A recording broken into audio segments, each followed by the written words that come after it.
All right, Brad, we are back on the Thompson to Clark podcast after a pretty shaky week from the Giants that kind of ended nicely. What'd you think about this week? I honestly thought, it could have been worse. You can always say that, right? I started out in LA with a couple of stinkers. But again, when you look at the week in total, there were two games that were winnable games for the Giants. They lost 3-2 to the Cardinals on Friday night, lost 3-1 to the Dodgers on the first game of the Dodgers 2-game series. So a couple of winnable games right there could have flipped things from a 2-4 week to a 4-2 week. But that's a lot of ifs. But I mean, it definitely could have been worse if it weren't for the Saturday and Sunday victories against the Cardinals. We would be sitting here going, oh man, because we could have also been staring at an 0-6 week, which I don't know if we'd be on the air right now. Would we? Would we get fired? So can we get fired? The last game, the last show that we did, we were kind of building up to this Giants-Dodgers 2-game series. And I would say game one was kind of like what we were remembering from the 5-gamer, the playoff series last year. It was a really good game. The pitching was great. Rodon had one inning where he kind of he lost control. He walked two guys, threw one to the backstop, gave up one hit, and that was the 2 runs for the Dodgers. On the other side, Urias was excellent. Mookie Betts makes a great catch on I think it may have been a Dubon fly ball that if that goes over his head, the Giants may even score earlier, and Dodgers tack on a run late to make it a 3-1 game. And so after that game, you're kind of feeling like, okay, we made 1 or 2 more mistakes than they did, and that was a difference. The next game, that was not the case.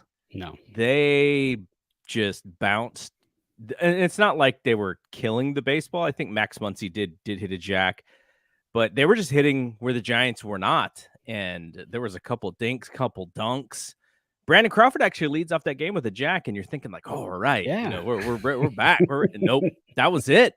Right. That was a rough one, man. Yeah, it was a total shutdown on the offensive side after that. And the game before, the night before, the Tuesday night game, that was frustrating too because, again, they were in that game. It was a 3-1 game or 2-1 game at one point, and then they gave up a run.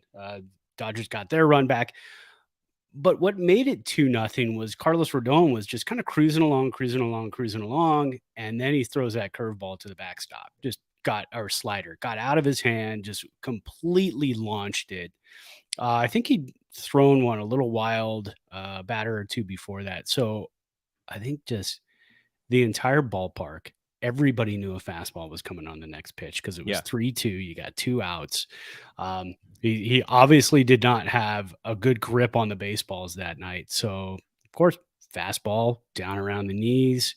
I can't remember who the batter was, but drove it to right field, knocked in 2 runs, and at that point just deflated. But you knew it was coming. It was Taylor, actually. It was Taylor, yeah. So, I mean, if he would have thrown a fastball up in the zone, a little bit higher, more like chest-high letters, like he had been doing the first couple of outings, it might have been a different story. But, man, as soon as he threw that fastball, I thought he's going to be on it because he knows it's coming. He knows he's not going to the slider or the curveball at this point. But it's just little things like that. And when you have those tight games, that's just the way it is. That's the way it goes. And everything that the Giants were hitting in that same ball game was finding a glove. The Dodgers were making some great plays on all the loud hits that they had. So, that's baseball.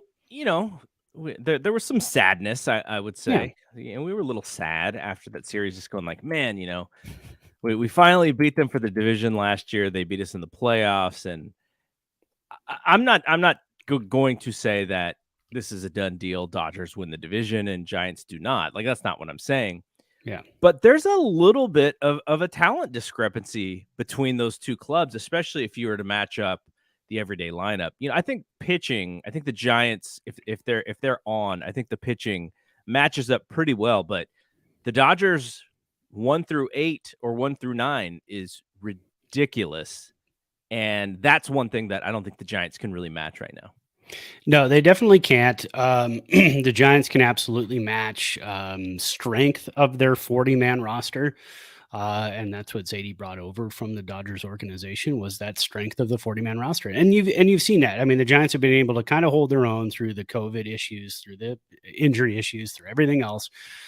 Here they are sitting 16-12. I mean, so it's not, it's not like we're writing them off and like, oh man, it's over with. But the National League West is one gigantic buzzsaw right now. You don't have a team that's below 500 because the Rockies are coming into town. And I was thinking on the way home, I'm like, oh, the Rockies are coming into town. Sweet. We'll get oh no, wait, the Rockies are coming to town. And they're, the West is just nasty all around. And then they got to go to St. Louis after this. And then they've got to go to Colorado.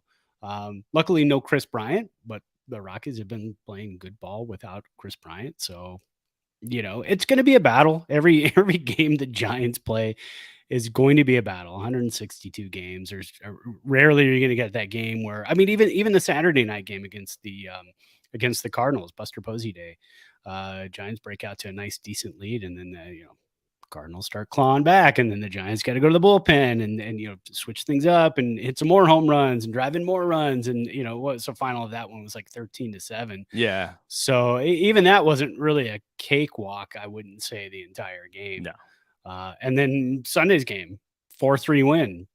Bullpen had to shut him down. Camilo Duvall had to come out and luckily he went 1-2-3, and there was no Camilo Duvall itching. Wait, I thought there was a runner on second. There was now I got to look. I know that there was a runner. You know what? There might have been a runner at second. There was a runner who got to first, and then it was overturned. He was called safe at first, but then they overturned the call because Duvall came over to cover first base, and it was clearly an out. I don't even know why the umpire called it safe in the first place, but that kind of was a mess. But yeah, I'd have to go back and look, but still, I mean, I kind of knew. I didn't have that feeling yesterday with Duvall on the mound, like, oh man, he's gonna blow it, because Cardinals have a good lineup, but they do miss fastballs, they do miss sliders, and Duvall came out there just tossing sliders and got him. I think the Giants only struck out once yesterday, I believe, which is always nice. Anytime you can keep those strikeouts down. And that's what, Kapler said after the game yesterday too. If you can keep those strikeouts down, if you can get on base, if you can make contact, if you can stretch at bats, then they play the type of game that they play. And they, starting to hit home runs again. Yaz, Ruff, they're starting to kind of heat it up a little bit. And we got some more news about some more players maybe coming back soon. So some reinforcements, stretch out that 40-man a little bit again. Yeah, totally. Okay, so let's hit the intro music here, and we'll come back and we'll talk about maybe what I'm drinking. I don't know. Maybe we'll talk about what you're drinking too. Sure. And then we'll talk about Buster Posey Day.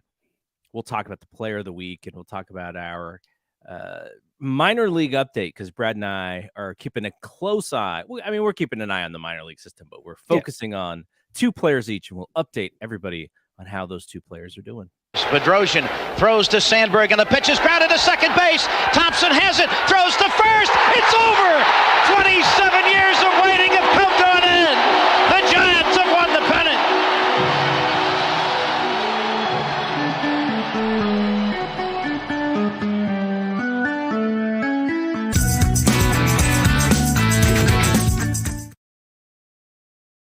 All right, so quickly, I have a little Terra Mana Reposado tequila, frosted as well.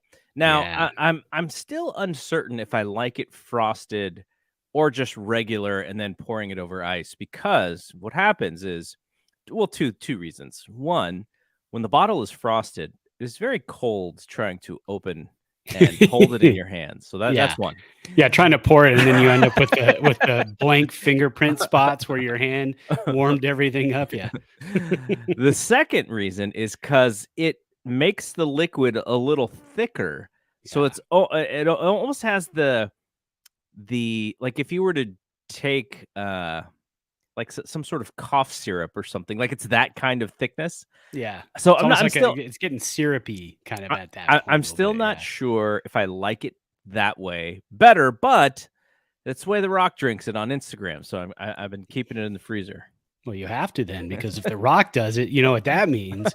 You're doing it, and the Warriors are going to get a win tonight, and the Giants are going to get a win tonight. A first game of a 3-gamer against Colorado. Colorado. Rodon on the mound tonight. So, Rodon's probably happy that you're doing that. Yeah. He's like, oh, wait, Garrett in Sunnyvale is drinking it, his Terra Mana that way. We're going to get a W for him. My Giants jersey, Warriors hat. We're doing a live stream on this very channel and podcast on this very channel. After that game, so I'm doing 2 tonight, starting with the Giants and then going with the Warriors. So wearing the Warriors hat, Giants jersey, and I may just keep this look for the Warriors podcast too, just for just to keep it going. So especially if they win, you're not taking that jersey off. Well, what's great. What's crazy is the Warriors game starts about 15 minutes after the Giants game. Mm-hmm. There's no way the Giants game ends before the basketball game. No way. So no, definitely not. We'll they'll probably both end around the same time. So I'll have to keep an eye on it. I'll have to take a look. I'm not sure if the DirecTV 4K channels they were showing regular season basketball in 4K during the season. They pick certain games and whatever. Mm-hmm. So I'll have to look tonight to see if the Warriors game is in 4K, because basketball in 4K is really, really fun. Just because the floors, the hardwood and everything comes out really well on 4K. I flipped around to the 4K channels this weekend and they were showing NASCAR in 4K. Oh, yeah, I mean, I guess neat. but breaking news before I tell you what I'm drinking, in MLB The Show, I got a sell order and I sold Dominic Leone for 90 stubs. Oh, wow. Yeah. What was the quick sell price? Quick sell was like 25. Okay. So so if you're familiar 10. with Road to the Show out there, the quick sell for these guys, any relievers who are decent usually go like 25. And in Road to the Show, if you collect the cards and you get doubles, you can sell them. I always take anybody who's 25 and I post them for 100. And then if they sell for 100, then you get 90% of it. And then I don't even know why. Why don't you? It's not real money. 100? It's like they're not taking a cut. Yeah, exactly. Because I'm using their marketplace. Who does that cut go to? Yeah, who gets that extra 10? Who even knows? All right, so show us what you got. All right, so I've been having the back issues again. They've been coming back, so I got myself a little decaf coffee today. Celebrated. Are you on some meds? Yeah, I got the anti-inflammatories, and they always get me, in the throat area. So if I mellow it out with a little bit of coffee, low acidity, decaf coffee, then I'm good. We celebrated Mother's Day yesterday. Made some filet mignon for the wife and some lobster tail. And so I was going to barbecue, but then it started snowing. I sent you the video of that. It's Reno and it's spring. It's May. So, and you see outside now it's sunny, but it has been snowing off and on today. And then I think by this weekend, it'll probably be 80 degrees. That's the way the spring goes here. I had my eye doctor. So I haven't lived in Gilroy, which is south of San Jose. Right. Since maybe 2017, I want to say maybe is the last time I lived in Gilroy, but my eye doctor is still out there. So it's only once a year I got to do my eye exam. Yeah, so I'll go down there. But so Hot Take Brian and I, we hit up a sushi joint for lunch, and so I was out there in Gilroy hanging out and having some sushi. And then that whole trip it's just a long trip when you have to travel south just to get your eyes checked. Yeah, I can't even imagine in the Bay Area. We left in 2003, very beginning of 2003. I can't even imagine the time it takes to go from where you're at to Gilroy. It's like 45 minutes. Wow. Yeah.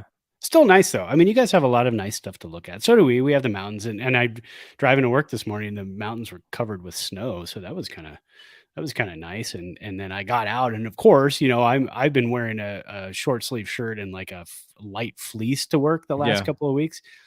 I was in that mindset this morning, so I get out and I walk out to the garage. I go, oh. I don't have time to change. So, but it heats up during the day. So yeah, that was me too, because in Gilroy, just traveling those 30 miles south, it went from sort of a normal day to like a slight rain and really cold. And so I dressed like I normally dress. And I was like, oh yeah, Gilroy can be like this sometimes. Okay, so let's talk about. Oh wait, you didn't even tell us what you were drinking. Oh, that's just decaf coffee. Nothing fancy. Yep. Yeah, because I had a beer and a bourbon last night, so I thought tonight I can kind of feel it, and I've got to bump up on the meloxicam, the old anti-inflammatory, and then finally getting into some physical therapy. So I'm going to take care of this back. You still see me on the Apple Watch though, working out, totally, because I go, well, maybe working out will make it better. Pilates. What about Pilates? Yeah. Well, I can't any of the like core stuff. I just hurt when I do it. Right. Oh, really? So, yeah. So today I did the bike for 30 minutes, and that was good. I mean, doing the bike is actually not bad because you're just sitting down and pedaling. It's any kind of like hit, any kind of like bent over rows when doing weightlifting. That type of stuff just really grabs. Yeah. So, Yeah. I'm getting there. Okay, so let's talk about Buster Posey Day. Yeah. Saturday. Game was what, like they pushed it out a couple of hours so that they could do the ceremony for Buster. Brought back some old friends. You saw Bruce Bochy, saw Brian Wilson, saw everyone's favorite Benji Molina, which was kind of cool because his brother is playing on the other team. Yeah, and his brother's last season, and so I think it was on Sunday. The Giants PA announcer, because I think Renell is not. There's something going on with Renell. She was COVID positive. Okay, that's what happened. But I believe she had no symptoms. But it's still the 10-day thing. Yeah. So yeah, there was a random voice as the PA, and I was like, "What's going on?" And they mentioned that Molina and Pujols, it's the last time that they'll ever be in San Francisco, so they kind of shouted him out. That was kind of cool. But it was cool to see because you think of baseball, and the great thing about baseball, the greatest thing about baseball is just the history of the game. And when we first started watching when we were kids, the 60s was like the history, right? Like it was like, oh, the 60s, you should have seen, Willie Mays, you should have seen, Mickey Mantle and all those guys. And then so, we're watching baseball in the early 80s going like, wow, I wonder what it'd have been like to, to see those players. But now we're in 2020, and the year 2000 is history, right? That's 22 years ago. So you're celebrating Buster Posey, who comes up in 2010. You're celebrating Albert Pujols, who's like mid 2000s, I think. Yadier Molina, who's Buster's class. I think he's a little bit older than Buster, but it just made me realize, like, wow, we look at those guys as like, our guys, but they're not even really our guys. They're like younger than our guys, right? Like they're like several years younger than our guys, but that's history. That's baseball history. Makes me feel old, for one, but it also makes me realize that like the stuff that I think is like old school is like way old school, right? Because I still think of the 60s as like, man, that's old school. Like, no, like the 60s is like when we were watching baseball. If you compare the years, it would have been like the 40s in baseball. Well, the funny thing, because we were born in the 70s, so yeah. For us, when we look at the 50s, the Willie Mays catch in 54, right? Speaking of, it was Willie Mays' birthday this week, but yes, the Willie Mays catch. Look at that. Yeah, yes. By the way, check us out on Instagram. At BSPN shows on Instagram. So if you were a follower of Thompson to Clark's Instagram, we just flipped it to BSPN So all the Giant stuff is still there. But yeah, we had some photos about Willie. We had some photos about late night Lamont coming back. So follow us on Instagram. Find us BSPN shows. It's been pretty fun creating graphics and stuff for it. So being born in the 70s, we looked at the 50s, and I mean, and that was 20 years from the time we were born. And then we started getting into baseball as the 80s. And then you're like, well, that was only 30 years ago. Well, now that's like 70 years ago. So I mean, that's just, to even think about that is amazing to me, because you can say, well, 30 years ago, shoot, I gotta do math. 1992. Yeah, 92. You can go watch tons of games from 1992 if you wanted to. Yeah. You can go to YouTube and you can try to find a game from 1954 right now, like a full game from 1954 that's not chopped up to just show the highlights or chopped up to show like every third pitch or something like that. So our history as kids was all like record books and going back and looking at the history of baseball, grabbing the big books from the library and then asking for those for Christmas so you can just go through those and look at stats and numbers and baseball cards and everything else. But if you wanted to go back and look at like Yadier Molina's rookie year, you could probably find like 80 games of his from that. So yeah, it's always funny whenever I think of like the old guys and stuff, but I'm trying to find. I used to have a good bookmarked page, and now I can't find it. I hope this one's up to date. It's called Baseball Egg. But I'm looking at war leaders. Jaws is actually the one that they have been using a lot of. Jaws is that the one where they take like the best 5 years or whatever? Yeah. The average of career WAR and WAR 7. And WAR 7 is the top 7 seasons based on WAR. So if you look at the Jaws leaders, Johnny Bench was the guy. Again, go back and try to find a full game with Baseball Bunch. You might be able to find some Baseball Bunch. You know what? And actually, you can't find Baseball Bunch on Apple TV Plus, but on Apple TV Plus, they did put This Week in Baseball on. Yeah. The first one is like late 70s, like 1978 or something. The Giants are in it too. Yeah. And I was only 5, so I don't quite remember that one, but I do remember the early 80s and then the chicken, the San Diego chicken. But you got Bench at number 1 in Jaws, and then you got Gary Carter, Pudge, the other Pudge, Carlton Fisk, the original Pudge, but Ivan Rodriguez Pudge is above him. Then you have Piazza, Yogi Berra, Joe Torre, Joe Mauer, Bill Dickey. And then you keep going down the list, And then you got Buster Posey. Let's see. And then where's Yadi? Yadi's a little bit further down. Let's see. He is 1, 2, 3, 4, 5, 6 positions down from Posey. So when you're talking about the two guys who just retired within a year of each other, they keep talking about Yadi as a lock for the Hall of Fame. And if they're talking about Yadi as a lock for the Hall of Fame, they've got to be talking about Buster Posey as a lock for the Hall of Fame. I think before last year, there were all the questions because he sat out 2020 and also had the injury that took him out for most of 2011.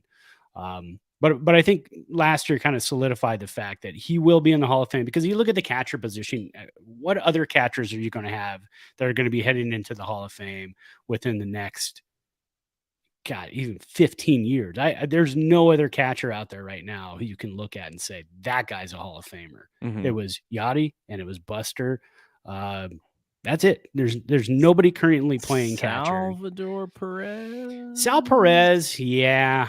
My bad. I forgot about Sal Perez. Yes. Sal could get in there. I just don't. I mean, Sean Murphy for the A's, he'd have to have a phenomenal career for a while. Gary Sanchez, if he could hit over 205, maybe. But I was listening to Ken Rosenthal's podcast this morning, and he said when it comes to OPS plus, it's Piazza and then it's Posey. As the top 2, which is amazing. He also said he thinks Yadier is maybe the best defensive catcher in the history of baseball. So that is the argument there as well. I would love to see both of them get in. It would be awesome to see both of them get in. Well, if Posey gets in first try, he'd get in before. But it would kind of be fun to see them both get in right around the same time, or maybe one after the other. That'd be nice. Yeah, I think one after the other. There is one player who will not be getting into the Hall of Fame, but has a 1 point higher Jaws than Yadier and Molina, and that's Jason Kendall. Wow. But again, when you factor in longevity and you factor in defense, Yadier just head and shoulders above Jason Kendall in that department. Probably a better defensive catcher than Posey. But then the fact that Posey commanded those pitching staffs through 3 World Series, I mean, that's going to factor in huge into the Hall of Fame voting. As soon as he gets on the ballot, is he at first? Is Buster Posey a first ballot Hall of Famer, do you think? I would say yes. He may not. I mean, he may not get the gaudy 97%, because he's only got 1,500 hits. Yeah, but he's you not only got going to to get get the 75. Jeter. Yeah. He's not going to get that Jeter first time. What was that, like 98 or something like that? And then Mario, was it who got 100%? Was it Rivera? I believe so. Yeah. Because it depends on who your competition is at the time and everything else. So all right. So before we move on from this Posey thing, who were you surprised to see, and who were you surprised to not see? I was surprised to see. I think everybody was Brian Wilson, who I thought at first glance was Tim Lincecum, and then I was like, well, Tim's not that big. And then who I was surprised not to see was Tim Lincecum. So Andrew Baggerly had a good point, and he was wondering. Now, I don't know Tim Lincecum. Maybe he is this thoughtful. Maybe he's not this thoughtful. In that, if Lincecum is there, he kind of overshadows the moment for Posey. And maybe that's why he's not there. But I don't know. He's I think he was there for Boch. That may have been the last time we saw him. And there's a 10-year anniversary of the 2012 World Series champions. Right. That is this year. So there's another opportunity for him. But there was no Bumgarner. I would say the one I was surprised most is Bumgarner, just because he could have. And I guess they were supposed to do some sort of video thing that just didn't work out. But I wasn't as surprised as Lincecum, because when Brian was texting us, and I was like, Lincecum, if I were to bet, I would say no. But he should have been there. I mean, he literally should have been there. But just knowing Tim, like we do, as far as him wanting to sort of stay out of the spotlight, I kind of was like, I don't think he's going to be there. Yeah, and I thought it was the perfect opportunity for him to do like a surprise show up. And that's the thing. Tim Lincecum, if you're listening. Probably not. But if you're listening. Maybe his dad. Remember his dad used to call up the sports talk shows? True. Yeah, maybe his dad. Mr. Lincecum. Chris Lincecum, I think. Chris Lincecum. Timmy's dad, if you're listening. Come around the ballpark more often. Then you won't overshadow everybody, because everybody's going to start getting used to you. And they're going to be, I mean, Bonds comes to the ballpark. Yeah. He's not overshadowing anybody. Yeah. It's Barry Bonds. I mean, it's like, we'll get used to seeing you, and don't be such a recluse. And then, it's not going to be such that big of a deal. Well, I mean, think about it. Mays was always there. McCovey was always there. Even when his health started deteriorating, he was always there. Cepeda is always there. Yeah. And the Will Clark is with the organization. Yeah. The name, one of the namesakes of this podcast. So yeah, like I would love, whatever it is, like whatever is Lincecum's deal. The only thing is, I hope that him kind of being away a little bit is sort of like, it's for a reason, right? Because I think what happens is he's going to look back at his career, understand that the Giants fans loved him when he was great, and they loved him when he wasn't great. Like, there was no wavering with that fan base, and they're going to love him if he comes out a lot. They're going to love him if he shows up every once in a while. Like, it's just the fans just love this dude more than anything. Like even though, like, and I wonder if like Bumgarner and Posey kind of wonder about this because Posey's probably going to be a Hall of Famer. Bumgarner has so many great seasons on his resume, but they are completely overshadowed by Lincecum's 3 years of greatness. Like it's just that's just the guy for the Giants, for the Giants fans. It is Lincecum, no matter what those other guys could do. No, and you're totally right on that, because it was such a, I wouldn't say dark period, but it was not a fun period leading up to the arrival of Tim Lincecum. I mean, there were some bright spots here and there. People always forget 2009 was a really fun year. It was kind of that Pablo, man. Yeah, Pablo and Tim Lincecum. And I mean, it's there was the gelling of that team. Eugenio Velez, right?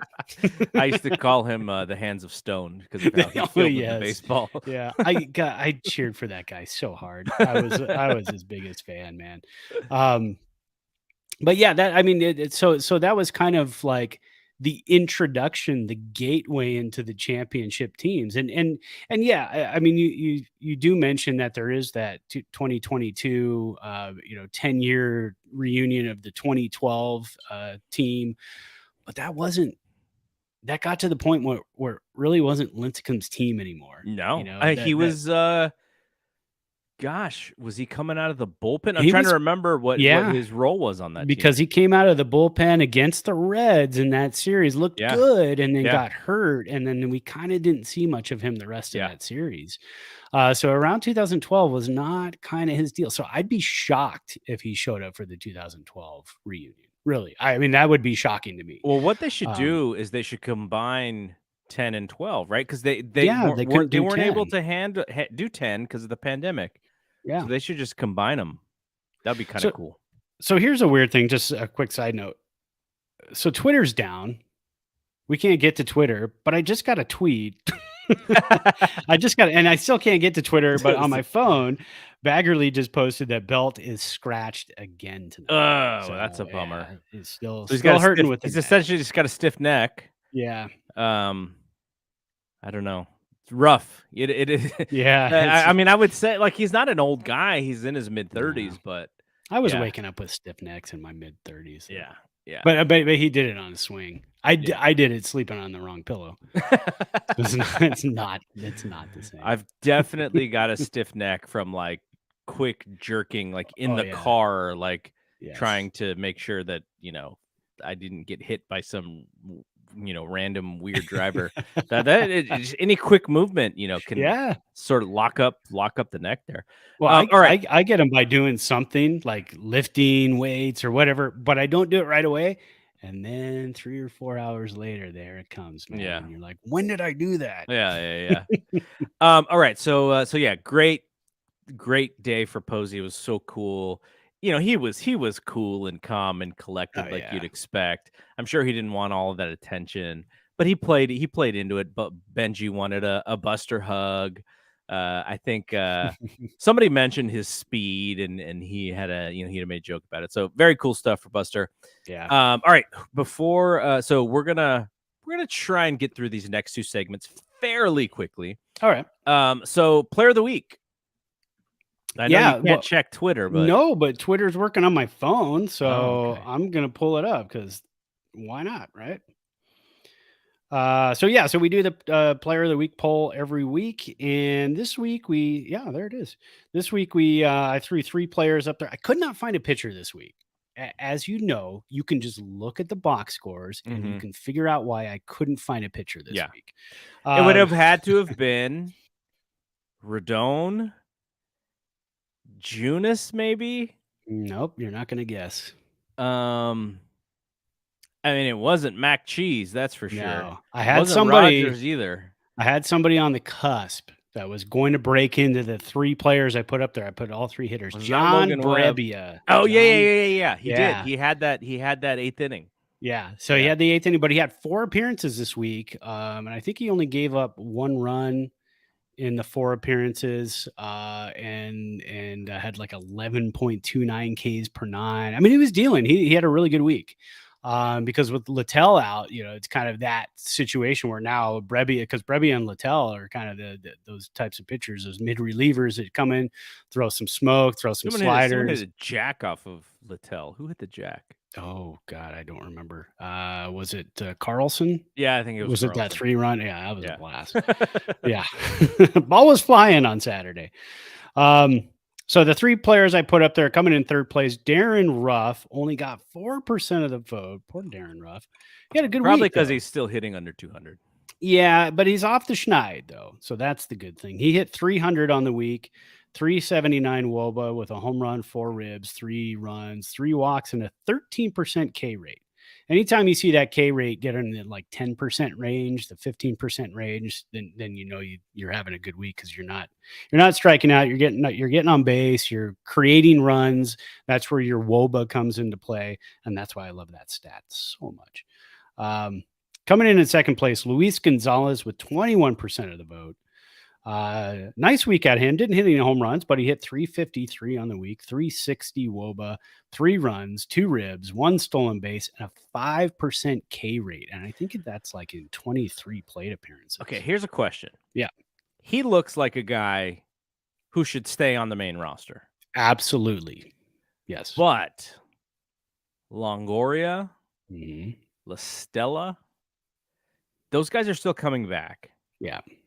And I wonder who is kind of at the end there as far as I would imagine it's Gonzalez. I just don't want to see him go down. Well, I think, and I'm not 100% sure on this, but I don't think you have to carry 13 pitchers. I know that if you do that, I think that's the max you can carry, but they might be able to get away with going to 12 pitchers for a couple of days and then start to make some decisions. I wouldn't be shocked if they bought a little bit of time. I mean, somebody would have to go on the 60-day DL for that 40-man roster spot to open up. But there's going to be a lot of playing around coming up in the next day or two. And I think that's why the problem with that is I'm looking at the relievers, and there's no reliever that really duplicates what another reliever does. So the ones that you mentioned, Leon and Littell, are kind of the ones that they seem to throw in the same situations. Right. You can look at Alvarez and Garcia as well, but I think those guys are too valuable now, unless they think Brebbia and Leon and Littell are all sort of similar, and Brebbia might be he's the best one this year, I think, out of those 3. It's possible, but I don't know I don't even know if those guys have options. Then you look at the main or the non-pitchers, and it's like Gonzalez. It would have to be Gonzalez. He's the only guy, and this is just one move. They would need to make 2 moves. And Dubon is he's had a couple of really good at-bats. He had a jack over the weekend. And he's out of options, so that would have to be you'd have to make a big move there, a trade of some sort. Estrada's played every day. He's their everyday second baseman. So even if La Stella comes back up, like, it's not just like you just put him in the lineup and Estrada goes to the bench. Like, I'm sure there's going to be all kinds of platoon with those guys.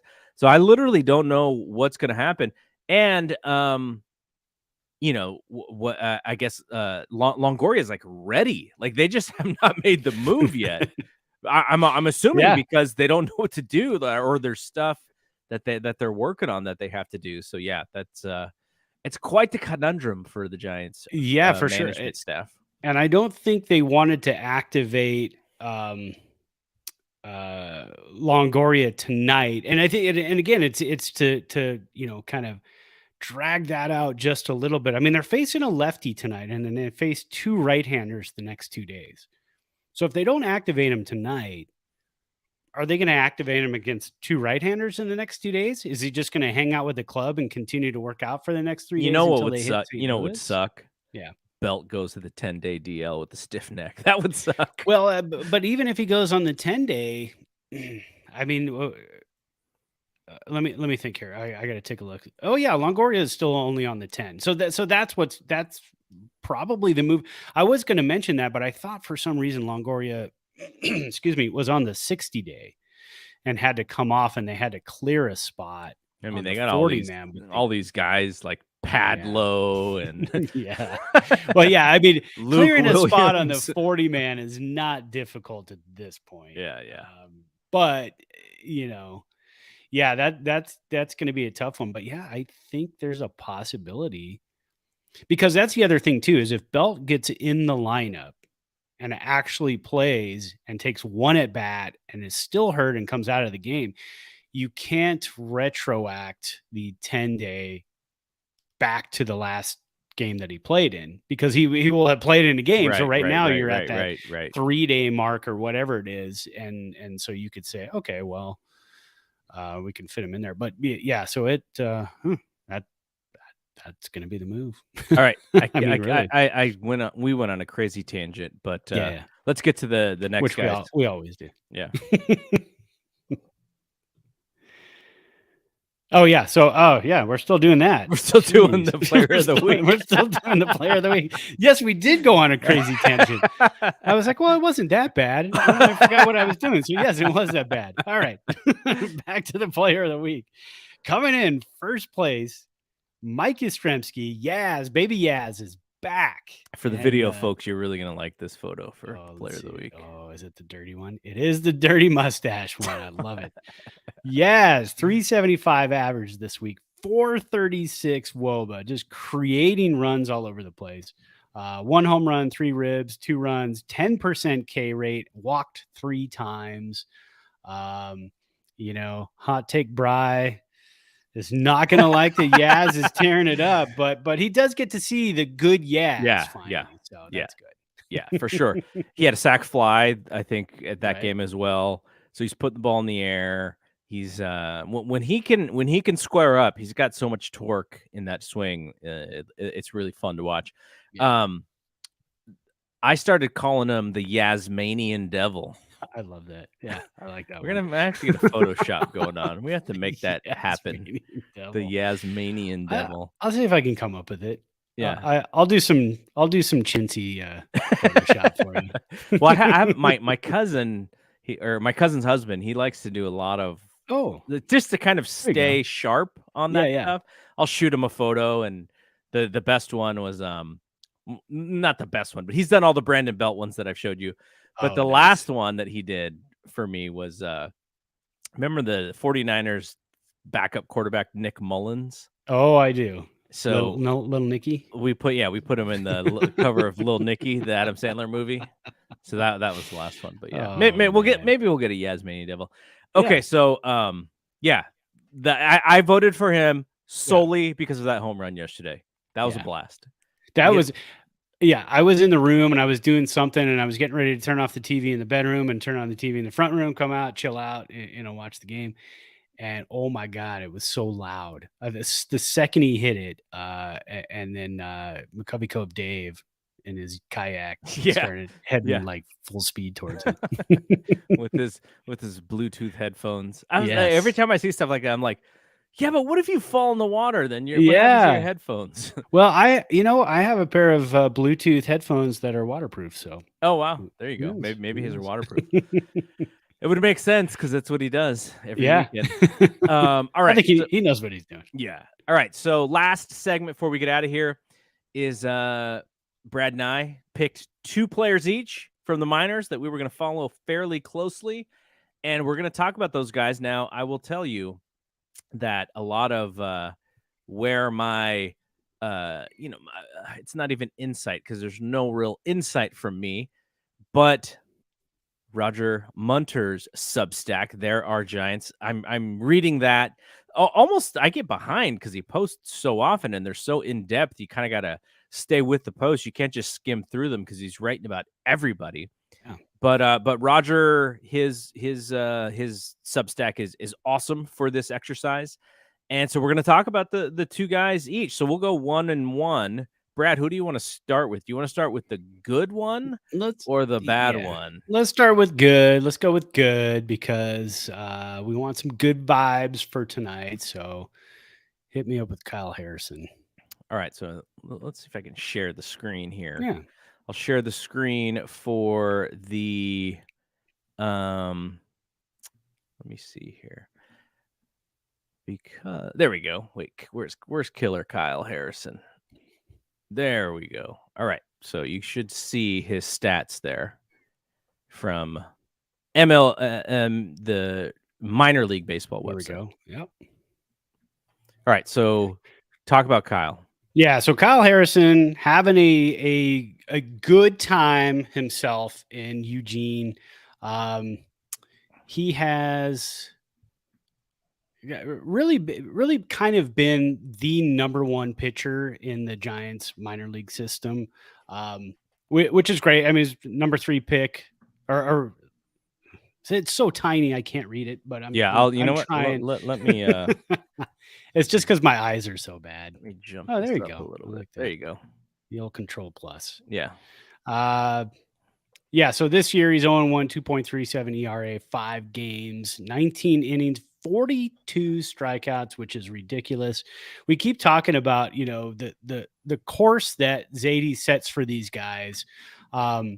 They're cautiously conservative, but they will start them a little more conservative, but they won't have a problem moving these guys up. Mm-hmm. So I don't think we're going to see Kyle Harrison hanging out in high A ball too much longer. I think we're probably going to see him in Richmond.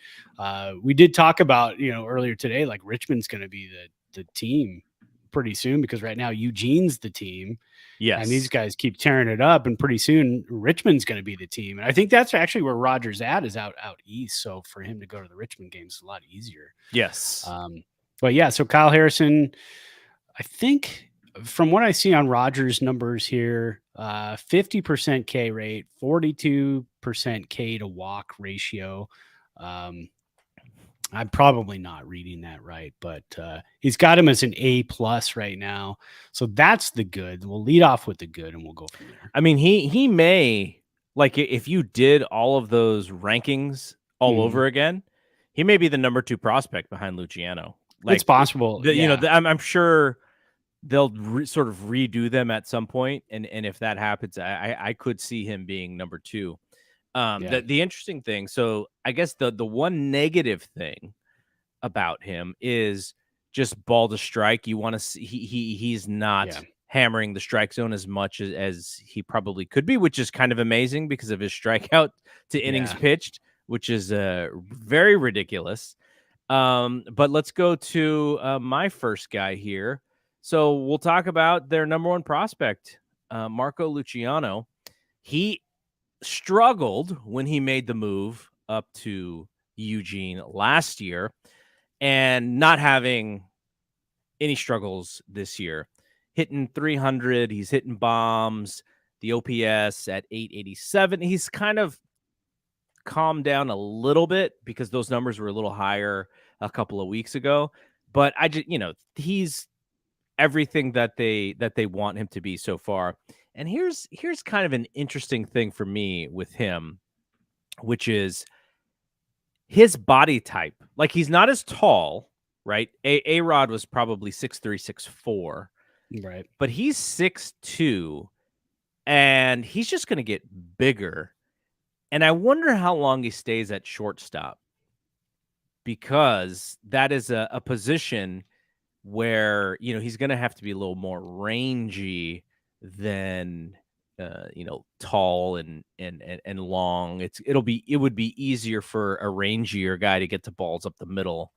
But that's something that I think interesting to look at. Maybe he goes to third base. Maybe they stick him in left field or something. But that's something to think about, because it says 6'2", 190 there. I gotta imagine he's bigger than 190 from what I've seen. Yeah, and I don't know if he goes to third base, because you've got Jonathan VR also in the minors who could play third base. Oh, sorry. We did this last week. Yeah. About his brother.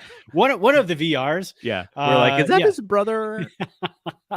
So yeah, we got David VR in the minors, and so he can play third base. He's a third baseman. He's tearing it up in AAA right now.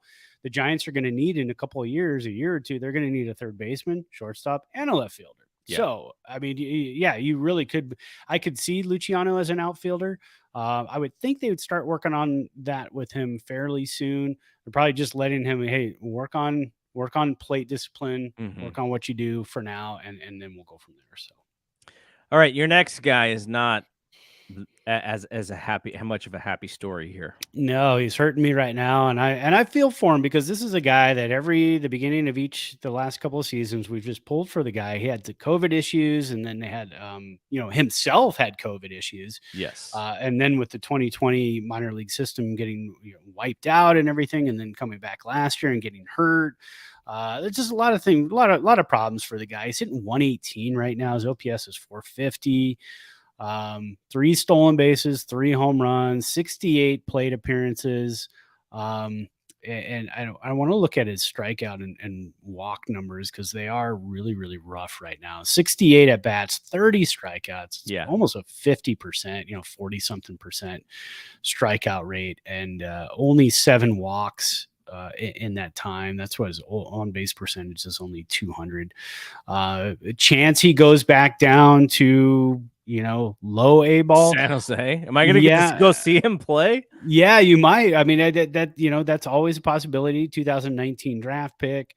The one good thing, he's only 23, right? And which is not young, but it's not like he's 25, right? So he has another year to sort of figure this out, I think, before the Giants go, I think we made a mistake. Yeah. Number 10 overall number 10 in pick. 2019. Yeah. This was, again, pre-Zadie, right? Yes. So, I mean, we could look at that and we could say, well, it was 1 year. It was the draft before Zadie. But again, we're pulling for these guys so hard, especially Hunter Bishop. Love that hat too. I definitely want to go on the Emeralds website, the Eugene Emeralds website, and stock up in some gear because that Sasquatch look is pretty awesome. All right, last one here is Will Bednar. He is pitching in San Jose, and I'm trying to figure out if I can go see him soon because with these numbers, he's not going to be here for long. He's going to be hanging out in Eugene with Harrison and Luciano if they're still there. He had the first start of the season where he plunked like a bunch of guys. He hit 5 guys, I think, in 2 innings. Yeah, and so he's actually given up. So I think I can click on the stats here. So he has given up 9 hits in 23 and 2/3 innings. And I think he's plunked 7 guys, so he's given up 2 more hits than he's 5 plunked. of those were in one game, so he's improving. The only thing I guess that you could say is a blemish is the long ball. In 9 of those hits, 3 of them have been home runs. But 27 strikeouts to 10 walks. The average against 118, so he's doing very well. He's got the wipeout slider. I get a little worried when he's in the 93-ish, miles per hour. When he gets up to kind of 95, I'm like, okay, that can live. I wonder if he can live at 93 though as a major league starter. I don't know, but you got to remember too, he's young, so hitting that 95, and I don't even think he was hitting 95 before he was drafted, was he? I don't think so. I think that's something the Giants were working on with him. So once he hits that consistency of 95, I think the guy's going to be pretty lights out, get the control taken care of, and consistently hitting 95. I mean, I'm sure it's, it's probably a mechanical thing. And once he can dial that in, things are going to be better. But yeah, I don't know if you could live at 93 to answer your question. I mean, if you're Bumgarner, you can, right? Yeah. You can live at 93, but you got to be a weird, squirrely left-hander. Yeah.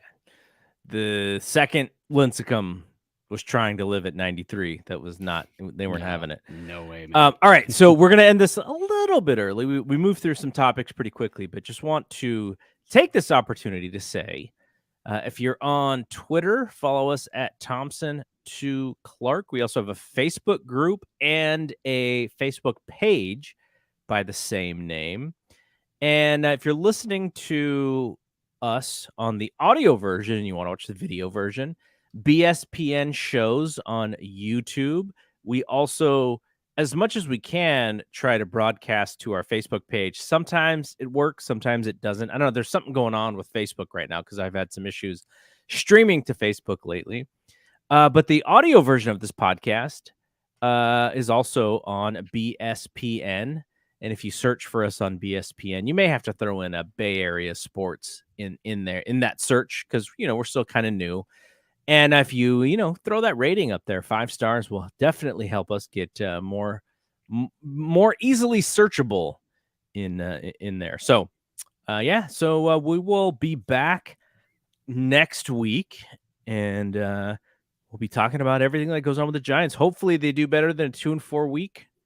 They have the Rockies coming in for 3, and then who do they have this weekend? Well, and then they go to Colorado. I believe it's for 3. So it's a back-to-back? Yeah. So they're weird. They're in. Yeah. So they're in. They're at home right now for Colorado for 3. And then, then they have the off day, and then they go to St. Louis for Friday, Saturday, Sunday. Oh, okay. I see what you're saying. Yeah. And then I believe they go Then they go to Colorado. Then they go to Colorado. Yep. Sorry. I misheard you. And then after Colorado, they finish off next weekend, the weekend after this one, May 20th, at home against the Padres. So a lot of National League West teams in the next 2 weeks. Yep. So Colorado, and then the Cardinals this weekend. They won't be able to split because it's only a 3-gamer in St. Louis. So got to win the series. They're going to have to win the series. If they can win 3 back-to-back series here, that'd be really, really nice heading back home to play San Diego. I think that'd be a nice boost. All right. So for Brad, I'm Double G. We will see you when we see you. Peace out. Peace.